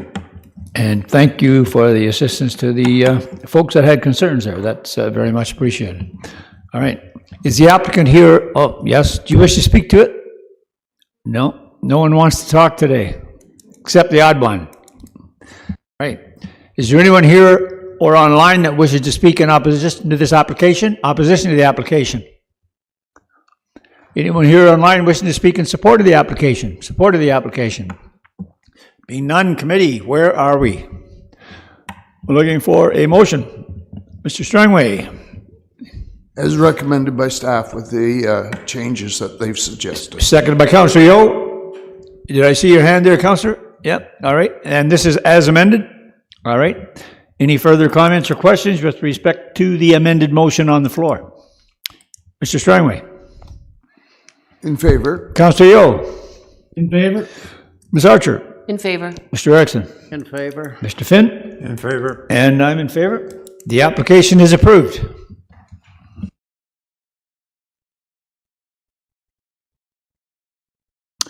All right, moving right along, we're now dealing with file number D20-2026-039, and this is 282 Mings Drive, Geographic Township of Finland. Mr. Shahid, go ahead, sir. Thank you, Mr. Chair. Before we move on to this, I was wondering if we can move up item number 4.1.10. The reason being we have some public members who would like to speak to the item. And out of courtesy, because they have to leave soon, I thought that it might be helpful if we just bring it up ahead on the agenda, if that's fine with everyone. I think we can do that. My concern was that there may be more online that wishes to speak against it, but we can try that, no problem. So are we content then? We'll disregard my comments about D20-2026-039 and we'll move ahead File number D20-2026-041. Can I see a show of hands? Okay with that? All right. Then we're dealing with file number D20-2026-041, and this is 0 Angeline Street North, former town of Lindsay. Mr. Shahid, go ahead, sir. Thank you, Mr. Chair. So the subject property is located in the former town of Lindsay with access from Angeline Street North in an area with a mix of residential, commercial, and institutional uses. The subject property is currently vacant with no civic address. The proposal seeks to facilitate the construction of a 5-story hotel, 3 drive-through restaurants, and a multi-unit retail building. The property is also currently undergoing and subject to a site plan control process for the same proposal. Before I proceed any further, I just want to highlight a correction to the reliefs being sought. So it was incorrectly identified that relief is required for the proposed number of parking spaces for the hotel. However, since the writing of the report, staff have found that this relief is not required as the proposed number of parking spaces are compliant. As such, relief is solely for the total number of loading spaces, dimensions of loading spaces, and the height of the proposed hotel. And the specific reliefs are shown on the slide as well as in the report.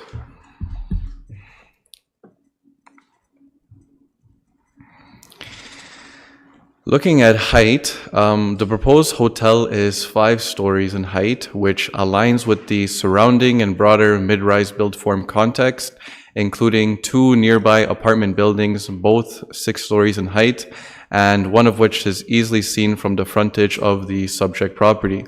I've included photo of these buildings on the slides. The proposed building parapet is an architectural feature meant to serve the functional purpose of screening rooftop mechanical units and other utilities, and the applicable zoning bylaw does prescribe height exceptions to certain structures and architectural features. However, parapets were not included. Looking at loading spaces, for the proposed hotel, the applicant has indicated that 1 loading space is proposed in order to reflect the actual operational needs of the hotel and to avoid the implementation of inefficient paved areas. The site plan process also takes into account circulation and traffic within the property. Regarding the dimensions of some of the proposed loading spaces, it must be noted that buildings C, D, and E are not actually even required to provide a loading space due to their smaller floor area. Nonetheless, for additional convenience, these smaller loading spaces are proposed abutting building D and E, just to provide additional loading opportunities for the smaller loading vehicles entering the development. After the writing of the report, comments were received from the Development Engineering Division and the Building Division stating they have no concerns. A comment was also received by email by the public member Jeff Simpson, whose email was shared to our committee members prior to this hearing. So the public member stated they are opposed to the application with their concerns pertaining to traffic, noise, and the proposed uses. Firstly, I just want to say thank you to the public member for these comments. I did reach out to the member stating that the subject minor variance is solely to look at the reliefs being sought and not the proposed uses. A rezoning application was filed many years ago to allow for the proposed uses, and also that their concerns regarding access and circulation, that is something that is considered during the site plan process. And I have also told them that their comments will be sent to the team that is dealing with the site plan application. No further comments were received at this time. Staff acknowledges the application meets all 4 tests of a minor variance, and we respectfully recommend approval of the application, subject to the revised conditions identified. Thank you. Thank you, sir. Questions of the planner? Mr. Finn? Yes, with regard to the height of the building, I believe it's intended to be a 5-story building. In order to comply, would 4 stories comply?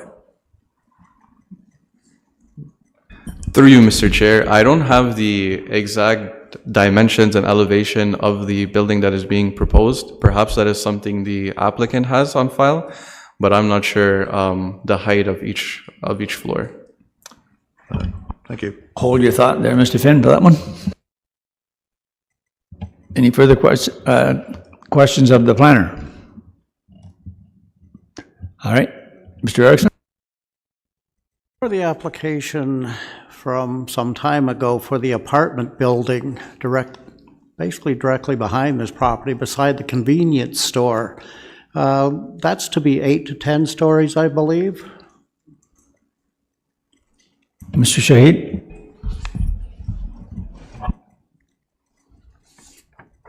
Who want, Ms. Evans? Director? Go ahead, Director. Yeah, thanks for the question. If you don't mind just bearing with us here for a minute, we'll double check. It's not an active application, so I'll be right with you. No, thank you. Go ahead.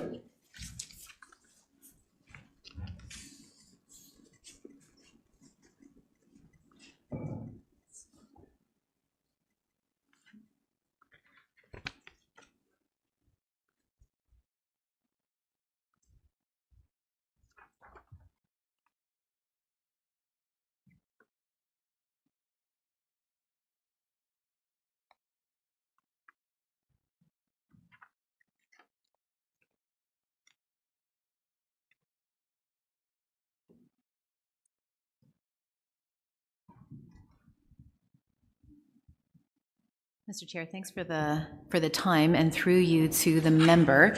The last proposal that the city was reviewing was for a 7-story apartment building for 128 units, and that would be a matter that would require site plan approval. So that is not a matter that is, as I say, currently under review.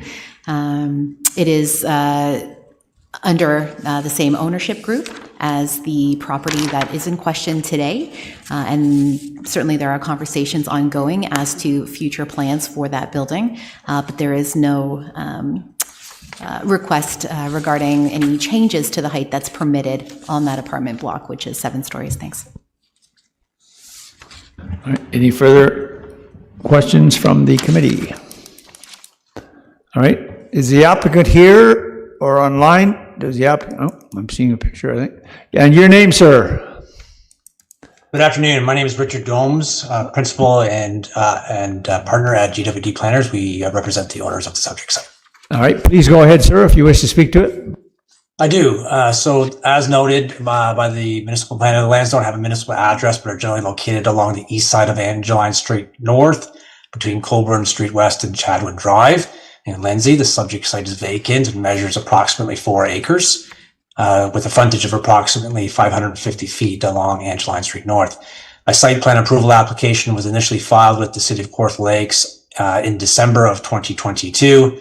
The purpose of the site plan approval application is to facilitate the development of the subject site for a multi-building commercial development. More specifically, the site plan proposes the development of the subject site for a 111-suite 5-story hotel, measuring 16.1 meters in height, plus roof parapets up to 2.13 meters high. 1 additional single-story multi-use retail building, and 3 single-story drive-through buildings. Altogether, 224 parking spaces are proposed through the comprehensive development of the commercial lands. An extensive technical review has been undertaken by the city as part of the site plan approval process, which included 4 resubmissions by my client following the initial submission of the application in December 2022. The technical review included the coordination of, amongst other matters, site access and traffic generation vis-a-vis the Angeline Street North EA study that was completed for the city, reviewing zoning compliance, including as it relates to the number of parking spaces, and a built form review of the proposed building height.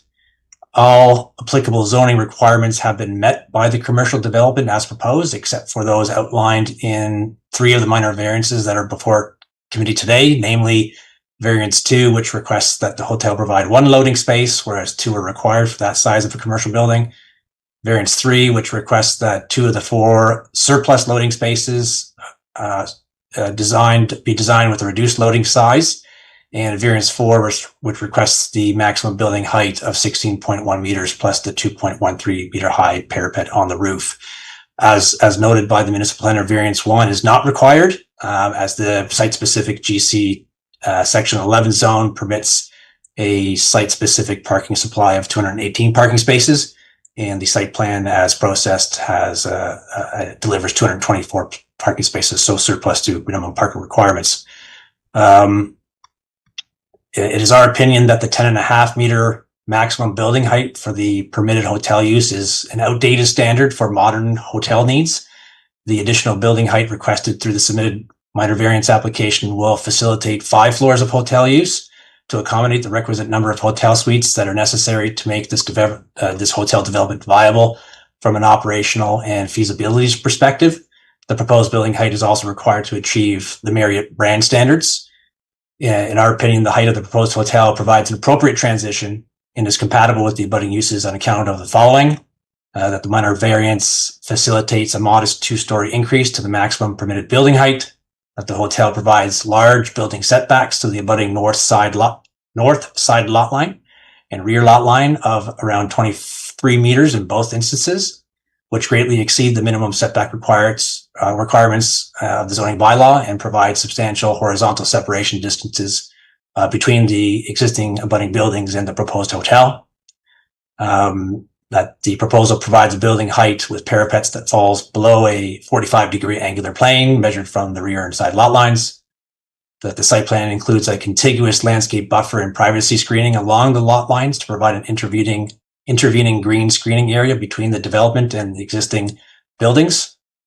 That the hotel has been designed to limit the amount of windows on the east wall where it faces the dwellings along Chadwood Drive. And that shadow studies submitted with the site plan application confirm that shadows cast by the proposed building are substantially contained within the subject site most hours of the day. Further, the 5-story hotel, when considered with the large setbacks, small building footprint, mid-rise building height, perimeter landscaping, shall minimize shadows, maintain privacy, mitigate overlook, maintain sky views through the site, and maintain the low to mid-rise character of the surrounding area. As noted by the municipal planner, a 5-story building form is also contextually appropriate on account of the fact that multiple buildings in the area have a similar height or higher height within the immediate surrounding context, including 100 Chadwin Drive, which is the property to the abutting property, which is in fact, yes, a 7-story approval that was granted for that. At 126 Colborne Street, 53 Adelaide Street North, 107 Colborne Street West, and 301 Kent, which all have 6-story building heights in the neighborhood.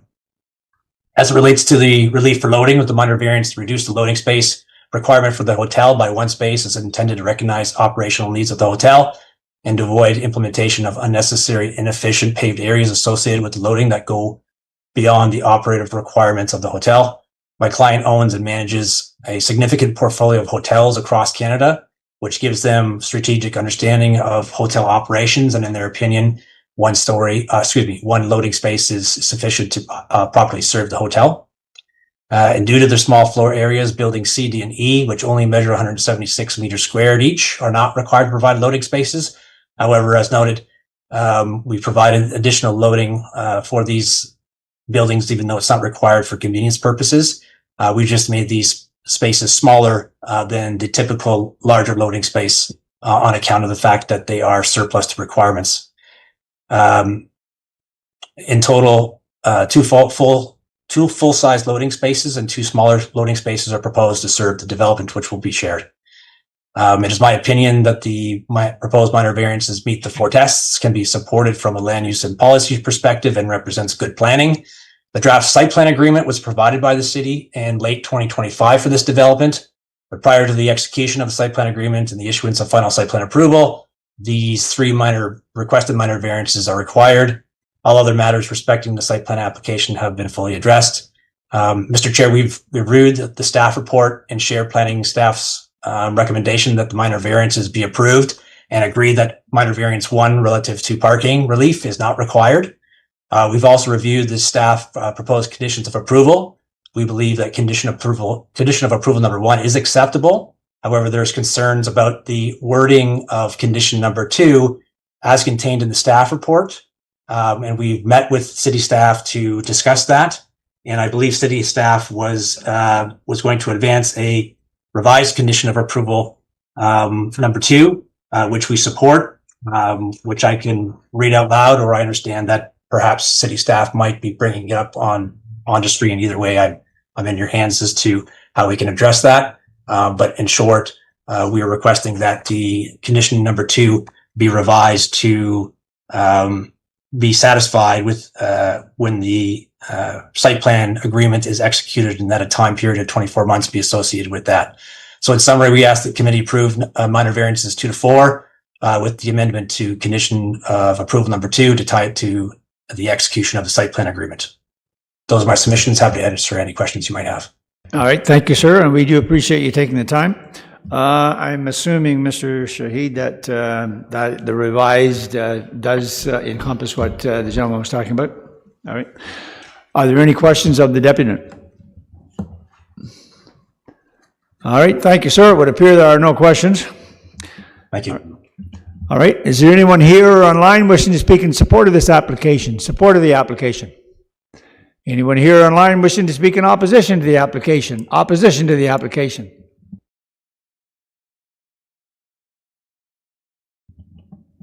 Come forward, ma'am, and we'll see what we can do for you. Just press the button there and give us your name. Not yet. I don't see the red light. Where is it? There it is. There Yep. it is. Hi. Give us, and your name is? Hi, I'm Jackie Storm. I live on Chadwin Drive. Go ahead. And the hotel is going to be right in front of my backyard, because the backyard faces Angeline Street. So the thing that we were discussing was we have not a variance, but behind is a 10-foot, so people can get behind their backyards. So it's an easement there, and we were wondering if they were going to put, and I heard him say something about a screening, which I'm not sure what that meant. Is it a fence that they're going to put there, that we don't have to look at everything, like, their dumpsters or the lights? And he did say something about the lighting as well as cars coming in and out. It's a seniors street, and so we were just wondering, are we going to have to look at their garbage cans or the garbage, are we going to have to look at their buildings all the time? That's all we were wondering. Well, Mr. Venditti, then, I think that was the name I had, Venditti. Yeah, Mr. Venditti, are you still online there? Yes, it's through you, Chair, Mr. Domes. You heard the lady's questions. Can you respond to those for us?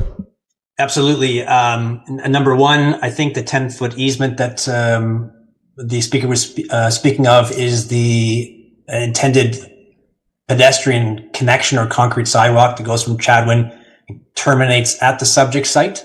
If that is the case, that connection is being incorporated into the development. I know it's hard to see, but the site plan that's attached to the staff report does consider that. So the intention is that sidewalk would be continued as requested by staff through the site plan process, with a sidewalk that would allow people from Chadwood to cross through the site on the private sidewalk through the development over to Angeline Street. So that, number 1, the answer is yes, it's being incorporated and being preserved. The next question was, in terms of screening, what does that mean? Is it a fence? The answer is yes, it's a combination of both a fence and a 3-meter landscape buffer that will include both large and low-growing vegetation that will be provided in tandem to help buffer the commercial development from rear yards. In terms of the third question, which I believe was, am I going to look at everybody's garbage? All of these buildings have garbage rooms that are associated with the refuse that would be created through these applications. And in one case, the case of the hotel, there are subterranean garbage bins that are proposed. So they've all been planned and reviewed in concert with the site plan review by municipal staff, and it was deemed to be satisfactory as part of that long and extensive process. Thank you, ma'am. I thank you very much for clarifying that for us. No, and thank you for taking the time. We like to hear from the folks if there's a concern, so you've done that. Thank you very much. Thank you, sir, and thank you, young man. Alrighty. Is there anyone else wishing to speak in support of or in opposition to the application? Being none, committee, where are we? Mr. Finn? In favor as recommended by staff as amended. Do I have a seconder? Mr. Strangway? Any further comments or questions with respect to the amended motion on the floor? All right. Mr. Finn? In favor. Mr. Strangway? In favor. Councillor Yo? In favor. Ms. Archer? Sorry, but I'm confused again. All right. Question? Was 36 months, I think. And then now it's 24 months from site plan, but the applicant has requested 60 months from site plan? I'm confused. They're all different numbers. Well, let's see what Mr. Shahid has to say. Through you, Mr. Chair, yeah, the revised condition that you have there with the 24 months for the site plan agreement, that's the one that we had come into agreement with the applicant. I can come over and show you. If I could interject, because I cannot see the screen, if the municipal planner, for everybody's benefit, could read out the revised condition. Yeah, I just... All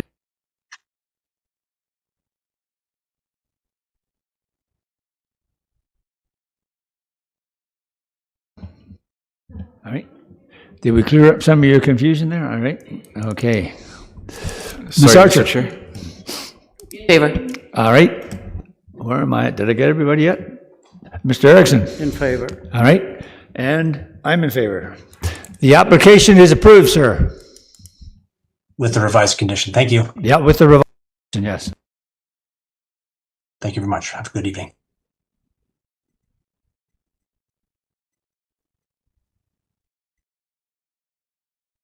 We're now dealing with file number D20-2026-039, and this is 202 Mings Drive, Geographic Township of Finland. Mr. Shahid, sir. Thank you, Mr. Chair. The subject property is situated on the shoreline of the Burnt River with access from Mings Drive. The property currently contains a single detached dwelling that was constructed in 1966 with a lakeside deck and detached garage. The proposal seeks to facilitate the construction of a roof cover on a portion of the existing deck. So the proposed roof cover does not bring build form closer to the shoreline, nor does it introduce any habitable space. No changes or impacts to the existing shoreline conditions are anticipated. The application is not seeking a greater deficiency from the existing non-complying water setback.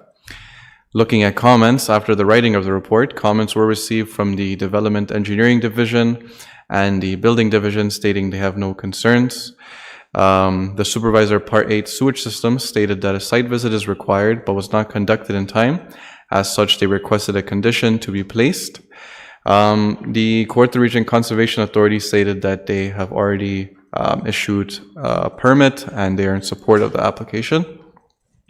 All in all, staff acknowledges the application meets all four tests of a minor variance, and we respectfully recommend approval of the application subject to the revised conditions identified. Thank you. Thank you. Questions of the planner? Being none, is the applicant online? Does the applicant wish to speak to the application? I'm advised not.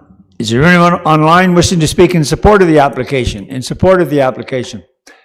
Anyone online wishing to speak in opposition to the application? Opposition to the application? Being none, committee, where are we? Councillor Yo. As printed. Do I have a seconder? Mr. Finn. All right. Any further comments or questions with respect to the motion on the floor? All right. Councillor Yo. In favor. Mr. Finn. In favor. Mr. Erickson. In favor. Ms. Archer. In favor. Mr. Strangway. In favor. And I'm in favor. The application is approved. Pardon? As amended. Yep. As amended. All right. We're now dealing with file number D20-2026-040, and this is 14 Longfield Drive, Geographic Township of Members. Mr. DeCapari, go ahead, sir. Thank you, Mr. Chair. So 14 Longfield Drive, Members. The subject property municipally addressed as 14 Longfield Drive is situated in the geographic township of Members and is accessed from Longfield Drive. The property currently contains a single detached dwelling with an attached garage. The application seeks to facilitate the construction of a detached garage. Relief is required from the minimum flankage yard setback provision. The subject property is zoned Rural Residential Type 2 RR2 zone under the Township of Manvers zoning bylaw 87-06. Section 4.2.8 of the zoning bylaw requires a minimum flankage yard setback of 15 meters. The proposed detached garage has a flankage yard setback of 3.1 meters. The purpose of a flankage yard is to manage spacing and privacy issues between the lot and the street. With regards to its flankage yard, the property is lined with tall and large cedar trees that extend along the length of the flankage yard lot line. As a result, privacy issues and impacts to traffic are not anticipated. As a result, the variance is considered to maintain the general intent and purpose of the zoning bylaw. In terms of comments were received after the writing of the report from the engineering department and the building and septic division, indicating that they have no concerns. Comments were also received from the Part 8 sewage system supervisor, indicating that a condition be added to satisfy the supervisor, Part 8 sewage systems, for clearances for the private on-site sewage disposal system. In order to ensure that the sewage system clearance distances are maintained, confirmation of the distance will need to be obtained. As a result, a condition was added, which can be seen as part of the revised conditions.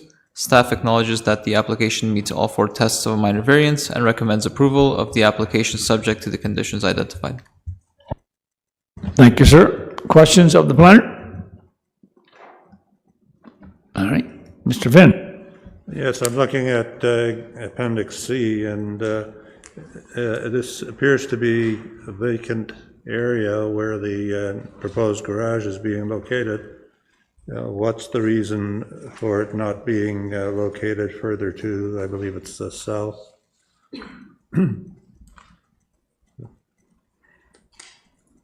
Gavari? Through you, Mr. Chair. So I believe the applicant currently had tents in that location, and they were looking to replace it with an accessory structure, permanent accessory structure. Are the tents going to be removed?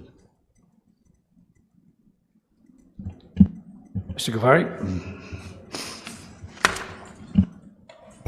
Sorry, Mr. Chair, we'll be right with you.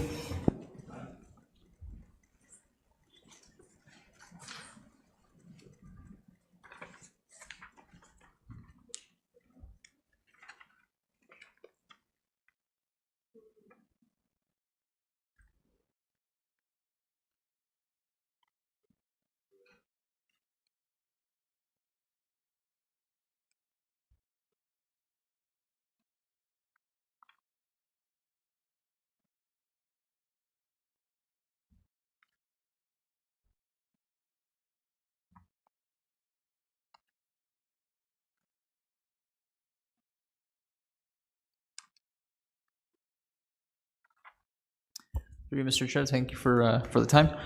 So the intention for the proposed garage was to have the tents removed. So I believe that's the intent of the property owner. And in terms of the location, I believe the location was meant to have the structure as far away as possible from the septic tiles.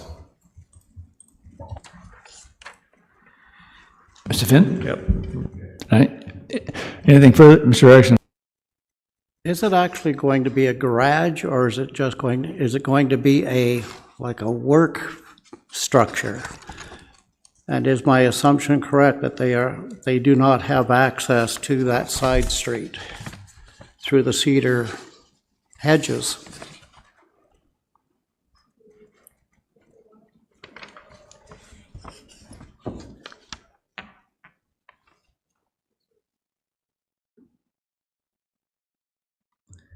Through you, Mr. Chair. So if they were to have access to that, they would have to do an entrance to that, but they have not indicated that.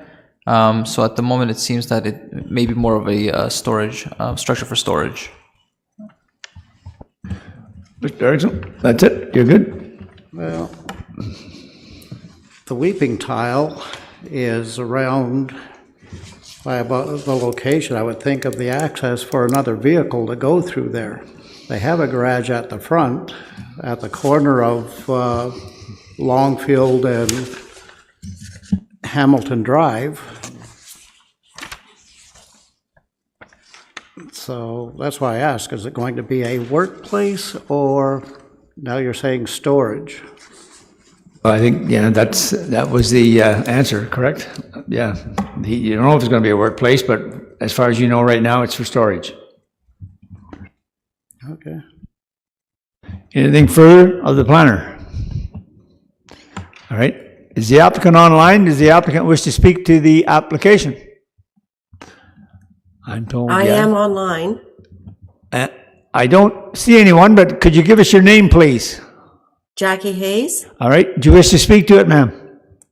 I just wanted to clarify one of the answers. It is for storage, but he also might like work on a vehicle or his boat in there.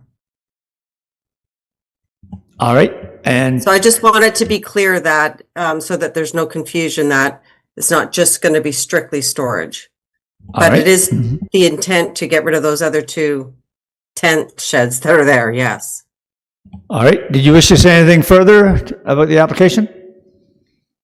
Me personally, no. I just wanted to make sure that that was clear so that there wasn't any misunderstanding on the usage. All right. And we thank you for that. Are there any further questions of the applicant? All right. And again, thank you.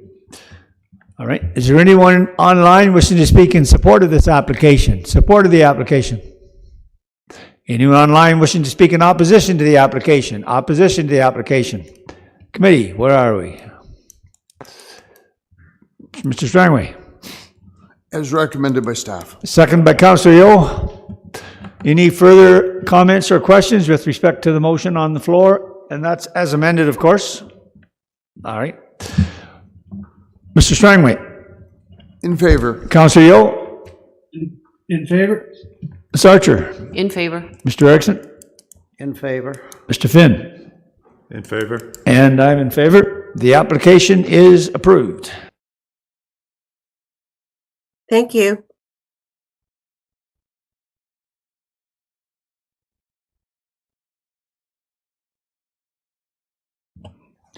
We're now dealing with, certainly last but not least, is file number D20-2026-042, and this is 7158 Sadoa Road, Geographic Township of Dalton. Mr. Shahid, go ahead, sir. Thank you, Mr. Chair. The property is situated in a rural area with access from Sadoa Road. The property is surrounded by agricultural and residential uses and currently contains 2 single detached dwellings.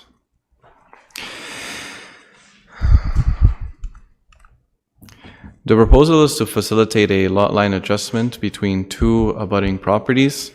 Land is to be severed from the subject property, being 7158 Sadoa Road, and added to the benefiting property, that being 7246 Sadoa Road.